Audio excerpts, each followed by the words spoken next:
এটা হঠাৎ এমন হয়ে গেল কেন? ওটা কি ভয়ঙ্কর দেখাচ্ছে?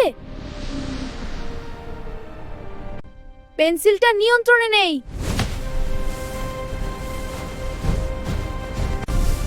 আমি ভয় পাবো না। এটা শেষ হবে এখনই।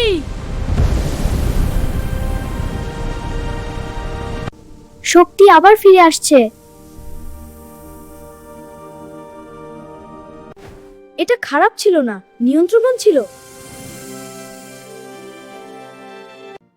জাদু আমাদের ভালো কাজে ব্যবহার করতে হবে। সব ঠিক হয়ে গেছে। কিন্তু গল্প এখানেই শেষ না। পরের পার্টির জন্য রেডি তো? তাহলে চ্যানেলটি এখনই সাবস্ক্রাইব করুন।